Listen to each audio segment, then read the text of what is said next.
Hello बच्चों, welcome to my channel Right Direction Academy. बच्चों, मैं आपकी डिमांड पर सीपीयू स्पेशल का बैच लेके आया हूँ। ठीक है, मैं चाह रहा हूँ कि आपका जो सीपीयू का एग्ज़ाम है इसमें मैं एक बहुत अच्छी सी हेल्प कर सकूँ। ठीक है, आप वैसे मुझे बताएं कि मैं आपकी कैसे हेल्प कर सकता हूँ। मैंने अपनी तरफ से सोचा है कि क्यों ना मैं आपको सीपीयू के अब तक आए हुए पेपर्स अपनी स्टाइल वीएसटी से सॉल्व करके बताता हूँ। ठीक है, मैं हर क्वेश्चन में आपको उसका कॉन्सेप्ट भी देते जाऊँगा तो आपके कॉन्सेप्ट भी क्लियर हो जाएंगे। मतलब मैं जो भी क्वेश्चन करवाऊंगा उसके पीछे क्या लॉजिक है, तो वैसा कभी और क्वेश्चन आएगा तो आप आसानी से कर लोगे। तो इस बहाने मैं सोचता हूँ कि आपको मैं पूरी मैथ्स 15-20 दिन के इस सीपीयू स्पेशल वाले क्लास में पूरी मैथ्स मेरे साथ मेरी स्टाइल से आप पढ़ लोगे। ठीक है, इसके अलावा अगर आपको कुछ और बात करना है या कुछ आप चाहते हो कि सर ये वाला कॉन्सेप्ट में बड़ी प्रॉब्लम आती है, आप मुझे बताएं तो वो मैं आपको बता सकता हूँ। ठीक है, अच्छा, पहली बात, सीपीयू का जो एग्ज़ाम बच्चे तैयारी कर रहे हैं बिल्कुल डरे नहीं। बहुत से बच्चों का अभी तक कॉल आ रहा है कि सर अब बताओ कैसे पढ़ें, कितना कम टाइम होगा। तो मैं पहले आपको एक छोटा सा तरीका दे रहा हूँ कि इस एग्ज़ाम को कैसे हम कम दिन में निकालें। ठीक है, अपने पास मान के चलें तो 1-1.25 महीना है और इसमें हम उस एग्ज़ाम में कैसे करें, 1 महीना ही मान के चले। ठीक है, तो मैं एक छोटी सी प्लानिंग अपने स्टाइल से आपको बता रहा हूँ कि 1 महीने में आपको कैसे पढ़ना चाहिए इस एग्ज़ाम को। ठीक है, सबसे पहले बच्चा एक बात ध्यान रखो कि मैं आपको बार बार कहता हूँ कि मैंने इंडिया लेवल के 3 एग्ज़ाम निकाले हैं और ये सब एग्ज़ाम निकाले हैं सिर्फ 2 चीज़ के कारण। पहला, मैंने उसको 100% पढ़ा और उसके शॉर्ट नोट्स बनाए, और दूसरा उसका रिवीजन किया। ठीक है, सिर्फ इन दो ही मैथड के कारण मैं कोई भी अपने जो एग्ज़ाम थे उसमें मैं अच्छा स्कोर कर पाया। ठीक है, इवन एचएल में तो I was the second topper of India. वो सब मैं क्यों कर पाया? क्योंकि मैंने एक तो जो भी पढ़ा उसको पूरा पढ़ा, कम मटेरियल से पढ़ा और बार बार रिपीटेशन पे ध्यान दिया। ठीक है, अच्छा, अब आपको क्या करना है प्लानिंग बच्चों, अब बहुत ज़्यादा आपको टेंशन नहीं करना है पहली बात तो। ठीक है, आप रोज़ाना 6 घंटे भी पढ़ लोगे मिनिमम, मैक्सिमम तो कितना भी पढ़ सकते हो, 8-10 घंटे ज़्यादा नहीं पढ़ना चाहिए। ठीक है, अब मैं चलो 6 घंटा एक नॉर्मल स्टूडेंट की बात बता रहा हूँ, और 1 महीने का टारगेट आप बनाओ कि 2-2 घंटे के 3 स्लॉट बना के चलो, है ना। 2 घंटे पहले पढ़ो, फिर आधे घंटे का रेस्ट, फिर 2 घंटे पढ़ो, फिर आधे घंटे का रेस्ट, फिर 2 घंटे पढ़ो, आधे घंटे का रेस्ट। कुछ बच्चे एक साथ पढ़ लेते हैं 10 से 12 घंटे, फिर 3-4 दिन वही खराब जाते हैं। ठीक है, डिप्रेशन आ जाता है। अच्छा, कुछ बच्चे जो बिल्कुल नॉर्मल से हटकर हैं, बहुत ही ब्रिलियंट और जिनमें बहुत असीम पावर है, उनकी बात नहीं कर रहा, वो तो कोई अलग ही तरह के लोग हैं, उनकी बात, मैं नॉर्मल स्टूडेंट की बात कर रहा हूँ। ठीक है, वो तो 12 घंटे भी पढ़ लेते हैं तब भी उनको कोई प्रॉब्लम नहीं है ना। तो अगर आपको अपना इस सुपर कंप्यूटर को चाहिए कि बड़ा कूल रहे और एग्ज़ाम में धमाका करे, तो आप सिस्टमैटिक पढ़ो। अच्छा, अब आप क्या करो, सबसे पहले तो जो सीपीयू है उसमें मैं जो टॉपिक बोल रहा हूँ पहले उसकी तैयारी करें, है ना।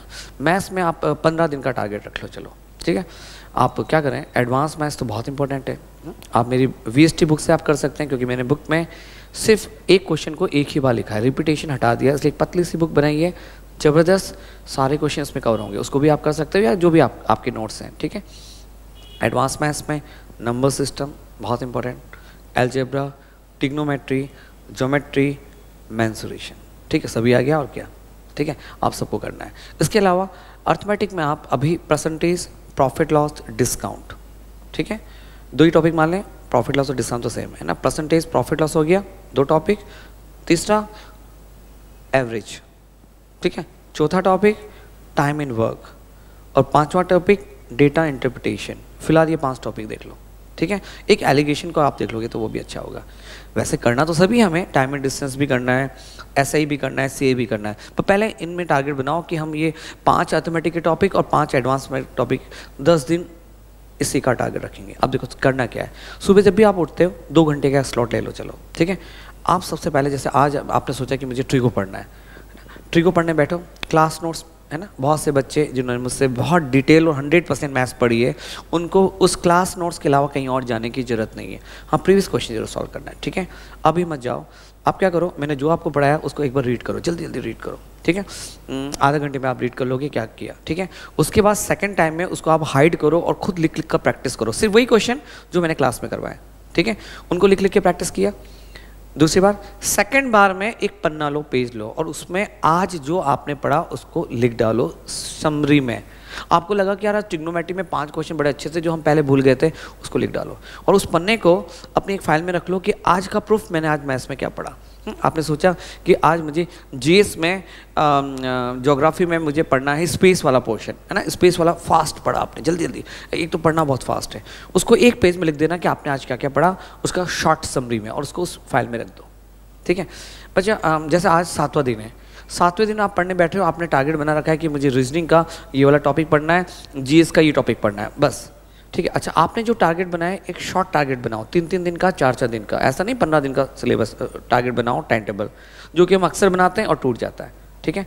आज अगर आपने डिसाइड किया है कि मुझे ये वाला पोर्शन करना है, डाइजेशन सिस्टम करना है बायो का, और मैंने सोचा हुआ है कि हिस्ट्री में मॉडर्न हिस्ट्री खत्म करनी है, तो उसी को करना है, और उसको करने में अगर आज का दिन निकल जाता है, अगले दिन उसको एक्सटेंड मत करो, जितना आपने पढ़ा अच्छी बात है, उसको शॉर्ट नोट्स जरूर लिख लो, हर चीज़ का शॉर्ट नोट बना के आप अपने फाइल में लिख दो, ठीक है। आज 8वां दिन है, मैं पढ़ने बैठ रहा हूँ, तो मैं सबसे पहले अपनी वो मैथ्स वाली फाइल में से वो 10 पन्ने निकालता हूँ जो मैंने अब तक पढ़े हुए हैं, उसको जल्दी जल्दी देखता हूँ, अच्छा मैंने ये पढ़ा है, ठीक है। मैं जीएस वाली फाइल निकालता हूँ और उसके वो जो 5 पन्ने उसको मैं रीड करता हूँ जल्दी जल्दी, मैंने क्या क्या पढ़ा, फिर मैं रीजनिंग वाली निकालता हूँ, फिर मैं इंग्लिश वाली निकालता हूँ। आप ऐसे जो भी पढ़ो सबको एक पेपर में एविडेंस, सबूत के तौर पे रख डालो, है ना, ये दिमाग हमेशा सबूत मांगता है at the end of day, भाई तुमने पढ़ाई क्या की, और अगर सबूत मिल जाता है तो ये हमेशा याद कर लेता है, उसको रिमेम्बराइज करता है ना, एग्जाम में रिकॉल कर लेता है ये, ठीक है। तो आप प्लीज़ बिना टेंशन किए कम मटेरियल को जल्दी जल्दी पढ़ने की ट्राई करो, बस ये करना, ठीक है। चलो मेरे साथ जुड़ते हैं, अब ज़्यादा बातें नहीं करके अपन सीपीओ के पेपर पे आते हैं। आप मुझे बताना, मैंने तो ये सोचा है कि मैं आपको पेपर सॉल्व कराऊँ विथ मैं अपने लॉजिक बताऊँ, आपको जो भी अच्छा लगे आप मुझे कमेंट्स बॉक्स में करना, ठीक है। तो नेक्स्ट वीडियो से मैं और लंबी लंबी वीडियो डालूंगा, सीपीओ का पूरा पेपर ट्राई करूँगा 50 में से 20 क्वेश्चन सॉल्व करने की, ठीक है। तो आज मैं सबसे पहले लेता हूँ आपके सामने 2017 का पेपर, वो मैं लेता हूँ, 2017 का पेपर लेता हूँ। चलिए, इसमें लिखा कि P equal to √7 minus √6 divided by √7 plus √6, then what is the value of P plus 1 by P, what is value of P plus 1 by P, ठीक है बच्चा, आपने देखा। अब देखो यार बच्चा, ये क्वेश्चन है इंडस्ट्री सर्च का, है ना, अलजेब्रा का एक टॉपिक है, इंडस्ट्री सर्च घात एम करनी उसका टॉपिक है, ठीक है। इस क्वेश्चन में वैसे तो क्या है, आप यहाँ पे वैल्यू पुट करके you can solve this question, ठीक है।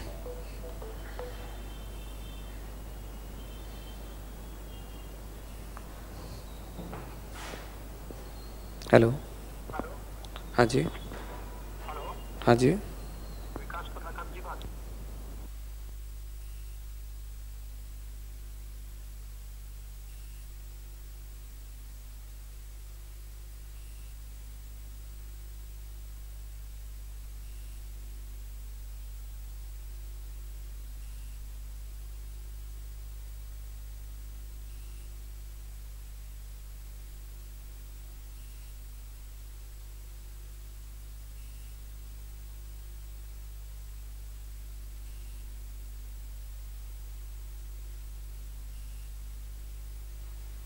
हाँ जी बच्चा,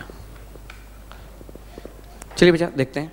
तो इस क्वेश्चन में आप कर तो लोगे, बेसिकली वो यहाँ आपसे पूछना चाह रहे हैं कि √7 minus √6 divided by √7 plus √6 plus √7 plus √6 divided by √7 minus √6, ये है फंक्शन और इन्वर्स फंक्शन, बड़ा फेमस क्वेश्चन है, आपको बहुत सारे एग्जाम में ये मिलता है। देखो फंक्शन इन्वर्स फंक्शन मतलब ये जो लिखा हुआ है ये इसका इन्वर्स है, उल्टा है, इसको आपको ऐड करना है, ठीक है।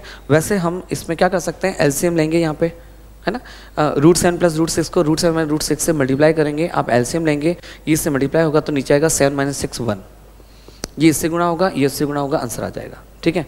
अच्छा बच्चा, इस तरह के आपको बहुत सारे एग्जाम में क्वेश्चंस मिलेंगे। इस क्वेश्चन में पी ये देखकर, ऐसा देखकर आगे बहुत तरह तरह का फॉर्मेट आपसे पूछता है, ठीक है। तो मैं अभी आपको एक छोटी सी बात बता रहा हूँ इस ट्रिकी क्वेश्चंस के लिए, आप हमेशा याद करो कि जिस भी क्वेश्चन में √x plus √y divided by √x minus √y plus √x minus √y, इसका इन्वर्स √x प्लस √y को ऐड करना हो। अब आप बोलो सर ऐसे ऐसे मैथ्स कैसे फॉर्मूला में याद करें, बच्चे सिर्फ इसके लिए बोल रहा हूँ, मैं ज़्यादा फॉर्मूला नहीं देता हूँ और मैं रटी भी मैथ्स के खिलाफ हूँ कि मैथ्स को रटना नहीं है, ठीक है, इसके लिए याद करना है। ऐसा जहाँ मिल जाए सीधा लगाना है 2 bracket x plus y upon x minus y. आप देखेंगे कई जगह आपको मिलने वाला क्वेश्चन, बहुत बहुत जगह पूछा गया है, ठीक है। तो अब आप ध्यान रखिए, इस क्वेश्चन को आप याद रखेंगे। इसका आंसर होगा 7 + 6 अपॉन 7 - 6, ये हो गया 13 × 2 कितना हो गया बच्चा 26, ये क्वेश्चन हो गया, ठीक है। कोई डाउट नहीं है, ये क्वेश्चन है ना।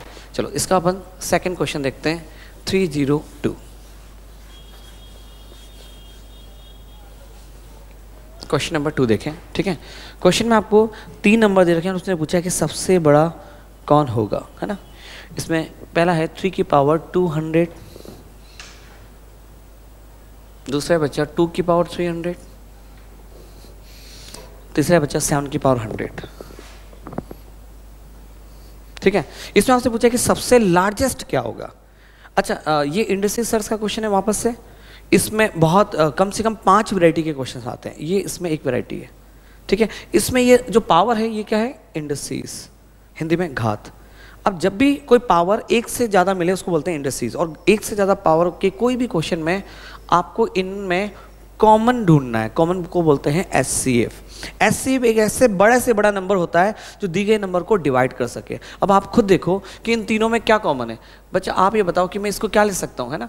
कैन आई राइट द 50 × 2, इसको लिख सकता हूँ। इसको क्या लिख सकता हूँ, अब 50 × 6 कर देता हूँ। चलो इसको क्या लिख सकता हूँ, 50 × 4, है ना। इवन आप देखोगे कि यहाँ पे 2 और 2 और 2 तो सीधे दिख रहा है, इसमें से 100 कॉमन है। चलिए मैं इसको ऐसा लिख देता हूँ कि दिस इज 100 × 2, है ना। ये है 100 × 3 और ये क्या बच्चा 100 × 1। तो आपने देखा कि इन तीनों पावर में 100 कॉमन है। तो एक ही तरीका है, जब भी किसी नंबर को हम कंपेयर करते हैं, तुलना करते हैं, अगर उनका बेस सेम हो तो हम कंपेयर कर सकते हैं। बेस सेम तो है ही नहीं, या उनकी पावर सेम कर दो तो कंपेयर कर सकते हैं, है ना। तो यहाँ पर हम पावर सेम करेंगे, और पावर में भी क्या ढूंढना है आपको, एचसीएफ। 200, 300, 100 का एचसीएफ को बाहर लेके जाना है। चलो करके देखते हैं। इसका एचसीएफ है 100, तो इसको बाहर कर दो, और एचसीएफ है तो मैं बाहर कर पाऊंगा, तो अंदर कितना हो जाएगा बच्चा 2। देखो मैं लिख सकता हूँ ऐसा मैथ्स में। अच्छा यहाँ पर इसका एचसीएफ क्या है 100, अंदर रखो 3 और बाहर लिखो 100। बच्चों यहाँ पे क्या है 1 और बाहर कौन है 100, बस ऐसे करना है। आपको सबके बाहर 100 लेके जाना है। अच्छा अब आप चेक करो 3 की पावर 2 कितना होता है 9। अब देखो सबके बाहर अगर पावर 100 है तो जो नंबर ज़्यादा होगा वो ज़्यादा, जो कम होगा कम होगा। तो यहाँ से दिख रहा है कि ये तो बच्चों हो गया 9, ये हो गया आपका 8 और ये हो गया आपका 7, तो इट इज़ ग्रेटेस्ट नंबर। इस क्वेश्चन का आंसर है कि ये नंबर आपका क्या होगा, ग्रेटेस्ट, सबसे बड़ा नंबर ये होगा, ठीक है। चलो क्वेश्चन नंबर 303 पे जाते हैं, बात करते हैं, ठीक है। क्वेश्चन नंबर 303 में आपको इस सब पूरी की वैल्यू निकालना है। अब देखो आप इसमें ऑप्शन में देखो कि इसका ऑप्शन है 5 यूनिट डिजिट 5 है, यूनिट डिजिट 2 2 और 4। कई बार ऐसे क्वेश्चन को आप यूनिट डिजिट से भी कर सकते हैं, ठीक है। देखो ध्यान से, कोई खास नहीं होता है। 3 का स्क्वायर करने पर यूनिट डिजिट पे क्या आएगा 9, 7 का स्क्वायर करने पर 9, 1 का स्क्वायर करने पर 1, 3 का स्क्वायर करने पर कितना आएगा यूनिट डिजिट पे 9, 7 का स्क्वायर करने पर 9। ये सब प्लस वाली आ गई। चलो माइनस वाला भी चेक कर लेते हैं। इसमें आएगा -1 और यूनिट डिजिट पे -5, यूनिट डिजिट पे बच्चा 1, है ना। 9 का स्क्वायर क्या होता है 81, तो 1, 1 का स्क्वायर कितना आएगा 1, और 5 का स्क्वायर क्या होगा 5। आप ऐसे भी कर सकते हैं, ठीक है। देखो 5 5 10 11 12 13, 13 आ गया, 18 में से 13 गया तो 5, 5 और 1 6, 9 और 6 15, 15 में जोड़ा था 24, तो 4, यूनिट डिजिट 4 वाला इसका आंसर होगा। ये तो ऐसे ही जुगाड़ टाइप हो गया। कभी आपको कोई क्वेश्चन मिले और आपको दिखता है कि अच्छा ऑप्शन से हम देख सकते हैं, क्योंकि इन सबको ऐड करना है तो यूनिट डिजिट वही आएगी, ठीक है। चलो वैसे इसको करने का तरीका और क्या है देखते हैं। आपने देखा कि यहाँ पे मैं 2 ऐसे नंबर का कॉम्बिनेशन बना सकता हूँ जिसका डिफरेंस 2 आ रहा है। देखो 3 और 1 का डिफरेंस 2 आता है, प्लस 7 स्क्वायर -5 का डिफरेंस 2 आ रहा है, प्लस 11 स्क्वायर -9 स्क्वायर का डिफरेंस 2 आ रहा है। आप ऐसे 11 और 11 को कैंसिल कर सकते हैं, पर मुझे इस तरह का एक फॉर्मेट बना रहा है तो मैं कैंसिल नहीं कर रहा। प्लस 17 का स्क्वायर -15 का स्क्वायर, देखो सारे नंबर है। अच्छा आपने देखा इन सब नंबर में अगर मैं a स्क्वायर -b स्क्वायर का फॉर्मूला लगाऊं तो यहाँ पे आएगा a - b into a + b, तो a - b तो 2 आ जाएगा 2, और a + b कितना आ जाएगा 3 + 1 4। यहाँ पर भी a - b कितना आ जाएगा 2, यहाँ पर भी a - b क्या आएगा 2, तो सब में 2 तो आ ही रहा है। बस 3 + 1 4 यहाँ पे आ जाएगा, 7 + 5 12 यहाँ पे आ जाएगा, 11 + 9 20 यहाँ पे आ जाएगा, 13 + 11 24 यहाँ पे आ जाएगा, 17 + 5 कितना 32 यहाँ पे आ जाएगा। बस ये आ जाएगा। इतना सा सिंपल सा क्वेश्चन था, है ना। आपको है ना बच्चा, मैं आसान और सीधी मैथ्स की बात करता हूँ, ज़्यादा घूमना नहीं है, क्योंकि एग्जाम में आपका दिमाग इस तरह नहीं चलेगा, सीधी मैथ्स ही कर पाओगे, ठीक है। अब देखो कोई ज़्यादा नहीं है, 16 आ गया, 16 और ये हो गया आपका 40, 60 और 60 और ये हो गया आपका 92, तो 2 × 92 आपका आंसर हो गया 184, इसका आंसर आ गया। आप यूनिट से चेक कर सकते हैं, ठीक है बच्चा। इस क्वेश्चन में वापस एक अलजेब्रा का क्वेश्चन है, 0.7 का क्यूब माइनस 0.4 का क्यूब डिवाइडेड बाय 0.7 का स्क्वायर प्लस 0.7 × 0.4 प्लस 0.4 का स्क्वायर, ठीक है। तो ये आपका क्वेश्चन है बच्चा। आप देखो पूरे अलजेब्रा में ये बड़ा फेमस है क्यूब का फॉर्मूला, ठीक है। तो आप सब बच्चे याद रखें, ए क्यूब माइनस बी क्यूब के अपने पास दो फॉर्मूले हैं, जैसे ए क्यूब प्लस बी क्यूब के भी दो फॉर्मूले हैं। इसका एक फॉर्मूला तो होता है कि पहले देखो माइनस है तो माइनस वाला आएगा into a square plus a b plus b square आ जाएगा, इजंट इट। अच्छा, दूसरा फॉर्मूला इसमें एक और फॉर्मूला आता है, ठीक है। इसको हम लिख सकते हैं कि a माइनस बी का क्यूब, ठीक है, plus 3ab bracket a minus b, ये दो फॉर्मूले होते हैं, ठीक है। आपको अगर कंपैरिजन करो तो आसानी से पता चल रहा है कि इस क्वेश्चन में ये a का क्यूब माइनस बी का क्यूब का फॉर्मूला है, ठीक है। ये a है, ये b है, तो बच्चों यहाँ पे इसको ओपन करेंगे तो क्या आएगा, a माइनस बी ब्रैकेट, ये पूरी टर्म आएगी, है ना। इसको ओपन करेंगे तो आएगा a minus b bracket a का square plus a b plus b का स्क्वायर, तो पूरा कैंसिल हो जाएगा, तो आंसर क्या होगा 0.7 माइनस 0.4, तो आंसर हो जाएगा आपका 0.3, है ना बच्चा। बहुत सिंपल क्वेश्चन है, ठीक है। How many positive factor of 40 are there, 40 के धनात्मक भाजक पूछा है। देखो बच्चों, कोई भी नंबर आपको मिले उसके अगर फैक्टर्स की बात करें, ठीक है, तो कैसे करना है, आप सबसे पहले उस नंबर को प्राइम नंबर की पावर में डिवाइड करें, ऐसे कुछ भी हो सकता है, आगे तक और जा सकता है। इसको बोलते हैं प्राइम फैक्टराइजेशन, अभाज्य गुणनखंडीकरण, ठीक है। वैसे हम करते कैसे हैं, कुछ खास नहीं, इस 40 को आपको लिखना है। देखो वैसे एक नज़र में पता है कि 8 पंजे 40, 8 5 जा, तो 2 की पावर 3 × 5 की पावर 1, ये इसका प्राइम नंबर्स की पावर में लिख दिया, ठीक है। बच्चा जब भी किसी क्वेश्चन में आपको पूछे कि बताओ टोटल फैक्टर मतलब ऐसे कितने नंबर है जिससे मैं 40 को डिवाइड कर सकता हूँ, this is called the total factor, और इसका आंसर होता है इनकी पावर में 1 जोड़कर मल्टीप्लाई करना है ना। बस ऐसे टोटल फैक्टर निकल सकते हैं ना। तो इस क्वेश्चन में अगर आप देखें तो 3 पावर 3 है, तो 3 + 1 कितना हो गया 4, और 1 + 1 कितना हो गया 2, तो वी हैव 8, बस इसका आंसर है 8।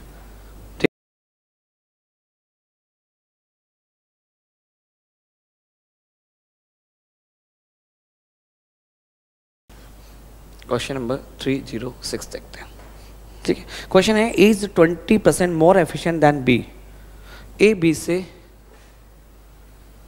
20% ज़्यादा कार्य क्षमता रखता है। B alone can complete a piece of work in 12 days, then A alone can complete the same work. बच्चा एक बहुत सिंपल सी बात है कि टाइम एंड वर्क बहुत कॉन्सेप्चुअल क्वेश्चन आते हैं कि देखो जो ज़्यादा एफिशिएंट होगा, है ना, देखो 20% मोर, आपको पता है 20% मोर मतलब क्या होता है, एक अगर 100 काम करता है तो दूसरा कितना करता है 120, या अगर आपको फ्रैक्शन पता है 20% को मैं ले सकता हूँ 1/5, 5 में एक ज़्यादा, तो अगर ये 5 वर्क करेगा तो ये कितना करेगा 6। अच्छा ध्यान रखो, मैं ये कह सकता हूँ कि ए बी से 6/5 ज़्यादा एफिशिएंट है। अच्छा, जो ज़्यादा एफिशिएंट होता है उसको टाइम क्या लगता है कम, ठीक है। आपको कुछ नहीं करना, ए का टाइम निकालना है तो आप इसको 5/6 से मल्टीप्लाई कर दें। क्यों? क्योंकि मेरा ए बी से 6/5 एफिशिएंट है।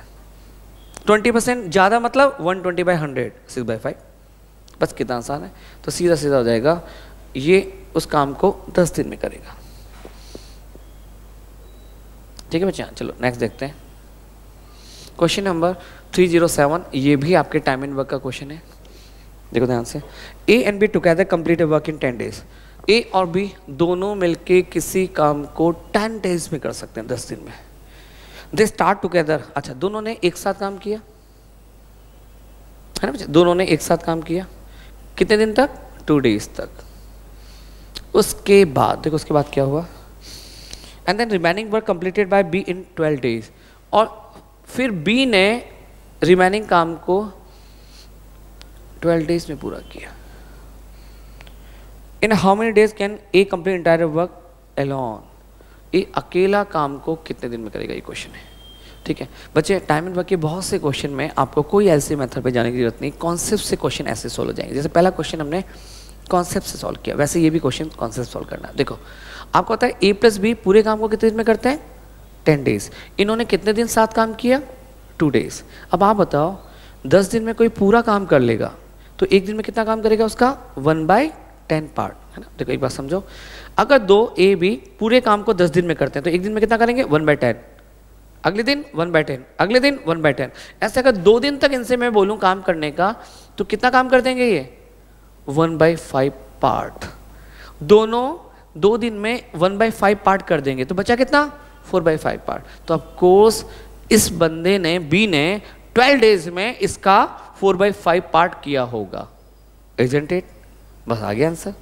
देखो आपको पता है बच्चा, वर्क और डेज में हमेशा प्रोपोर्शनल का रिलेशन होता है। ज्यादा दिन ज्यादा कार्य, लेस डेज लेस वर्क। तो मैं सीधा सीधा कर सकता हूं कि बी 4/5 काम को 12 डेज में करता है, तो बी 1 वर्क को करेगा 12/4/5 15 डेज में। सीधा सीधा बी का डेज आ गया 15। वैसे तो इसके बाद आप और भी शॉर्टकट से कर सकते हैं कि बी के 15 दिन आ गए, ए प्लस बी के 10 दिन है, तो आप इनको मिलके कर सकते हैं ना। एलसीएम भी लगा सकते हैं। यहाँ पर भी आप अगर एलसीएम नहीं भी लगाना चाहो तब भी कर सकते हैं, क्योंकि आपको बी की एफिशिएंसी पता चल गई तो आप यहाँ से निकाल सकते हैं। पर फिलहाल हम इसको फास्ट करना है तो टेंशन नहीं करके ऐसे करके बी का 15 लिख देते हैं, ऐसे करके, ऐसे, है ना। ये बहुत फास्ट मेथड है, आपको बताइए 10-15 का एलसीएम कितना होता है, 30। इसमें 3, इसमें 2। आपके बच्चे वैसे भी ए चाहिए, है ना। ए कैसे करेंगे, ए प्लस बी का काम 3 है और बी का काम 2 है, तो 3 में से 2 माइनस किया, कितना आ गया, 1। तो ए को कितने दिन लगेंगे, 30/1, तो 30 डेज इसका आंसर हो गया। कोई खास नहीं, ये तो पूरा ओरल था, यहाँ पे थोड़ा सा बस मैंने लगाया। बताओ कर लोगे? ऐसे क्वेश्चन नंबर 307। कोई डाउट नहीं बच्चा? ठीक है, देखें 308। चलो देखते हैं अगला question. What is the net discount after 2 successive discount of 50% and 50%? 308 question.